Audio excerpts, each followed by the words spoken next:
Hello guys, मैं आज आपके सामने इंग्लैंड का जो शहर है ऑक्सफोर्ड, जिसकी ऑक्सफोर्ड यूनिवर्सिटी बहुत मशहूर है, उसके पास काफ़ी गांव हैं और वहाँ का जो एक गांव है उसकी एक फील्ड यानी खेतों से हाजिर हूँ मैं आपके सामने। आज की जो वीडियो है वो मैं इमिग्रेशन के ऊपर है कि हमारे जो भाई जो हैं, जो इमिग्रेंट आते हैं, जो कहते हैं डंकी लगा के आते हैं, आज उस बारे में बात करूँगा।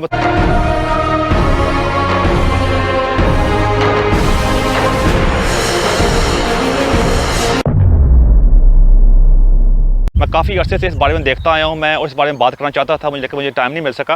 लेकिन आज इस बारे में बात करूँगा मैं और बताने की कोशिश करूँगा कि ये यहाँ पे जो ज़िंदगी है वो किस किस्म की है, और जो लोग वहाँ इतनी दूर से अपनी ज़िंदगी को मुश्किल में डाल कर आते हैं वो हम उनको यहाँ पे क्या हासिल होता है। इस वीडियो के एंड के ऊपर मैं आपको थोड़ा सा इसका इर्द गिर्द करियर भी दिखाऊंगा, जिसमें आपको देखने का मौका मिलेगा कि किस तरह यहाँ पे इन्होंने इस चीज़ों को अच्छे तरीके से रखा हुआ है। आपने ये जगह जो होगी वो इंडिया की मूवीज़ के अंदर, बॉलीवुड की मूवीज़ के अंदर भी देख चुके हुए हैं, और ये बड़ी मशहूर मूवी थी जिसमें दिल वाले दुल्हनिया ले जाएंगे, उसके बाद भी कई मूवीज़ आ चुकी हैं, उसके अंदर भी ये जगह और ये फूल आप देख चुके हुए हैं। आप भी रोज़ खबरों में देखते होंगे कितने लोग जो हैं, जो यंग लोग हैं, जो अपनी ज़िंदगी मुश्किल में डालकर यूरोप में आते हैं, और ये सारा सफ़र पाकिस्तान से लेकर यूरोप तक पहुंचने का जो सफ़र है ये एक अज़ियतनाक सफ़र होता है। इस सफ़र के अंदर वो मुख्तलिफ़ किस्म के बॉर्डर क्रॉस करते हैं, जो आप कैसे ईरान का बॉर्डर है, फिर तुर्की का बॉर्डर है, फिर ग्रीस का बॉर्डर है, फिर आगे पहुँचते पहुँचते यूरोप आते हैं। यूरोप में फिर आगे मुख्तलिफ़ मुल्क हैं, फिर डिफरेंट मुल्कों में चले जाते हैं, फिर उनको काफ़ी मुश्किलात का सामना करना पड़ता है। अक्सर लोगों की जो फाइनल डेस्टिनेशन होती है वो इंग्लैंड होती है, क्योंकि इंग्लैंड के अंदर वो एक आसानी से काम मिल जाता है। और दूसरी बात ये होती है कि एक लैंग्वेज का मसला होता है, ज़बान का मसला। इंग्लिश ज़बान जो होती है वो बंदे को सीखने में उसकी आसानी होती है, बाकी ज़बानों में उसको सीखने में आसानी नहीं होती है। और दूसरी बात ये है कि हमारे काफ़ी लोग यहाँ मौजूद हैं जिसकी वजह से उनको यहाँ पर एडजस्ट होने में आसानी होती है। लेकिन जो सारा सफ़र जो होता है इसके दरमियान वो एक अज़ियत और एक अज़ाब से कम नहीं होता। लेकिन मैं यहाँ पे आपको ये नहीं कहूँगा कि आप यहाँ पे ना आएँ, अपनी ज़िंदगी को मुश्किल में ना डालें, क्योंकि मैं खुद भी यहाँ पे खड़ा हूँ लेकिन मैं उस तरीके से नहीं आया। मैं आपके सामने इस तरह ये मैं कहने की कोशिश करूँगा कि आप यहाँ से आने से पहले एक दफ़ा सोच ज़रूर लें।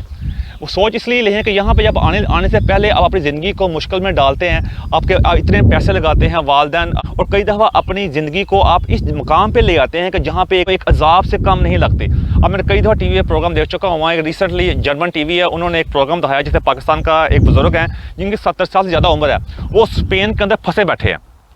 मतलब काफ़ी बारिश बुजुर्ग हैं, दाढ़ी वगैरह है, वो काफ़ी मशहूर भी हुए हैं यूट्यूब के ऊपर, आप उनको चेक भी जाके कर सकते हैं। वो सिर्फ इस आस से बैठे हुए हैं कि स्पेन के अंदर नेशनैलिटी मिल जाएगी।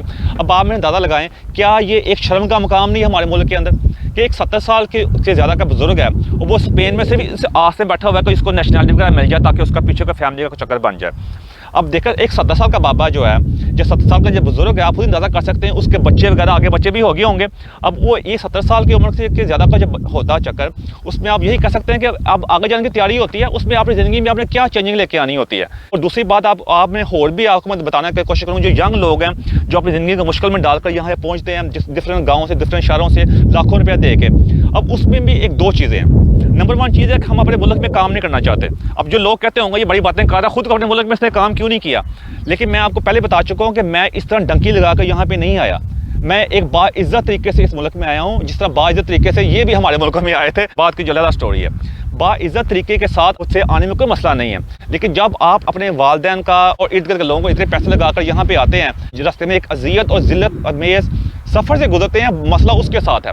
एक तरफ पे हम इस्लाम का नाम ले रहे होते हैं, एक तरफ पे हम कह रहे होते हैं कि रिज़्क़ और ज़िल्लत अल्लाह के हाथ में है, और दूसरी बात ये है, और इन्हीं मुल्कों के लिए, इन्हीं मुल्कों के ख़िलाफ़ हम झंडे उठाकर इनको गालियाँ भी दे रहे होते हैं और इन मुल्कों के ख़िलाफ़ नारे भी लगा रहे होते हैं। आपको पता है मैं क्या कहने की कोशिश कर रहा हूँ। फिर इन्हीं मुल्कों के लिए हम अपनी जान को भी आप कह सकते हैं दाव पे लगा कर अपनी सारी दौलत को इधर उधर से उधार पकड़ के यहाँ आने के लिए भी तैयार होते हैं। कितनी बड़ी मुनाफ़िकत है। मैं ये सिर्फ मुनाफ़िकत के बारे में बात करना चाहता हूँ कि अपनी ज़हन को बिल्कुल पहले आप साफ़ करें। इसमें वालिदैन का और इर्द गिर्द के लोगों का भी बहुत किरदार होता है। अब यहाँ पे कई लोग जो आए हुए हैं यहाँ पे 2 नंबर जाबे करते हैं, फ्रॉड किया है जिन्होंने, और जो भी कई काम करते हैं वो पीछे पाकिस्तान में असली तस्वीर नहीं बताते लोगों को कि असल मसला क्या है। वो यहाँ के बढ़ा चढ़ा के बातें बताते हैं, जिस तरह वहाँ पर जो लोग होते हैं वो समझते पता नहीं यहाँ पे क्या चक्कर है, यहाँ पहुँचेंगे पता नहीं एक दिन रातों रात अमीर हो जाएंगे। ऐसा चक्कर नहीं है। देखिए, सबसे पहले ये मैं आपको सिर्फ ये कहने की कोशिश करूँगा कि अगर आप पाकिस्तान में हैं तो आप कोशिश करें कि जो पैसे आप वहाँ पे लगा रहे हैं, वो जो पैसे आप लगा के यहाँ पे आ रहे हैं और अज़ियतनाक और ज़िल्लत में सफ़र के से आप गुजरेंगे, उसे बेटर नहीं है कि उसी पैसे के ज़रिए पाकिस्तान में कारोबार करें और उस कारोबार से आगे बढ़ें।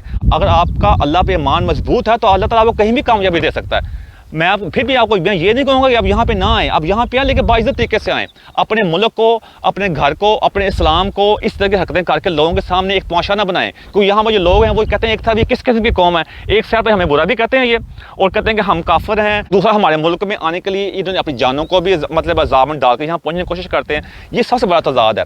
इसे कहते हैं अखलाकी दिवालियापन, जो मैं हर वीडियो में आके बात कर चुका हूँ। जिस तरह मैंने पहले बताया कि जो बुजुर्ग है जो स्पेन के अंदर फंसा बैठे हुए हैं, एक उनकी भी हालत देख लें कितनी बड़ी मुनाफिकत है। आपको भी शर्म आनी चाहिए कि आप इस उम्र में आके एक साल हासिल करने के लिए आप बैठे हुए हैं यहाँ पे, ऊपर से आप इस्लाम का नाम भी ले रहे हैं। हमें पता भी नहीं कि इस्लाम का मतलब क्या है।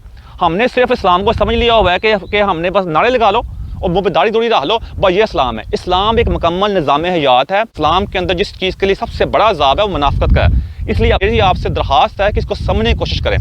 यहाँ पे आपने आना है तो एक बाइज़्ज़त तरीके से आएँ और यहाँ पे आकर दूसरी बात यहाँ पे ये भी है कि यहाँ पे आकर सबसे पहले जब हमारे यहाँ पे दूसरे मसले मसाइल जो पेश आते हैं कि पहले हम अपने आप को अज़ियत में डालकर यहाँ पहुँचते हैं, जैसे हमारा मसला मसाइल यहाँ हल होता है उसके बाद हम फनेहान बन जाते हैं, साथ ही हमारी गाय जाग पड़ती है और साथ ही हम कहते हैं भाई ये मतलब ठीक नहीं है, जब हमारे पॉकेट में हमारे जेब में पासपोर्ट इनका आ जाता है। तो इसी वजह से भी यहाँ हमारे मसले मसाइल हैं। क्यों यहाँ पे इंडियन कामयाब हैं और हम यहाँ पे हम वो कामयाबी हासिल नहीं कर सके जो हमें हासिल करनी चाहिए थी। उसकी वजह ये है कि हमारे कोलो करार में बहुत बड़ा तजाद है। अगर यहाँ पर कोई इंडियन आते हैं तो वो अच्छी एजुकेशन हासिल करते हैं और मिक्स होने की कोशिश करते हैं, वो दो कश्तियों के सवार नहीं हैं, हम दो कश्ती के सवार बनते हैं। इस वजह से यहाँ मुश्किल पेश आती है।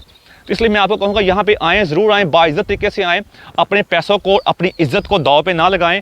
और अगर आप यहाँ पे आ भी जाते हैं तो फिर इन मुल्कों को अपना मुल्क समझें, इन मुल्कों के कानून का एहतराम करें। आपको यहाँ पे कोई भी नहीं रोकता कि आप इस्लाम की प्रैक्टिस करने से, लेकिन मुनाफिकत का जो है बात है वो बिल्कुल ना करें। कई लोगों ने यहाँ पे आके इमिग्रेशन जो हासिल की है वो किसमें 2 नंबर तरीके से भी लेने की कोशिश करते हैं, कहते हैं पाकिस्तान में बड़ा जुल्म हो रहा है। और कई यहाँ पे आप कह सकते हैं कि हम जिस परस्ती के अंदर भी लोगों ने यहाँ पे नेशनलिटी लेने की कोशिश की है। और भी आपका ऐसी स्टोरियाँ का एक शर्मनाक से बड़ी लंबी लिस्ट है, तो जिसकी वजह से हमारा यहाँ पे इतनी बदनामी हो चुकी हुई है। इसलिए मेरी आपसे दरख्वास्त है, जो भी बंदा ये वीडियो सुन रहा है प्लीज़ यहाँ पे इस तरह ना आए। यहाँ पे ऐसा वो माहौल बिल्कुल नहीं रह गया हुआ, यहाँ माहौल बहुत सख्त है। और यहाँ पे अगर आपने आना है तो बाइज़्ज़त तरीके से, अदरवाइज अपनी इज्जत को, अपने मुल्क की, अपने मज़हब की और अपने घर वालों की इज्जत को इस तरह पामाल ना करें और अपने आप को उस मकाम पर ना गिराएं जिस पर इंसानियत को शर्म आ जाता है। यही मेरी आपसे दरख्वास्त है। एंड में मैं कहूँगा मेरी कोई ऐसी बात जो आपको अच्छी ना लगी उससे मदद चाहता हूँ मैं। Thank you very much. ये आप देख सकते हैं जी, जो मैं कहा था कि वीडियो के शुरू में आपको दिखाऊंगा मैं, ये आप देख सकते हैं ये येलो फ्लावर्स जो है ये अक्सर मूवीज़ के अंदर भी दिखाए जाते हैं। ये सारा बहुत बड़ा खेत है, ये इर्द गिर्द भी है और दूसरी साइड पे भी है, तो ये काफ़ी बड़ा प्यारा है। यहाँ पे कहते हैं अक्सर लोग यहाँ मूवी वगैरह भी बनाते हैं यहाँ के, तो काफ़ी ये सारे गाँव हैं। ऑक्सफोर्ड सिटी जो है ना, ऑक्सफोर्ड का शहर जो है ये उसके इर्द गिर्द के गाँव है।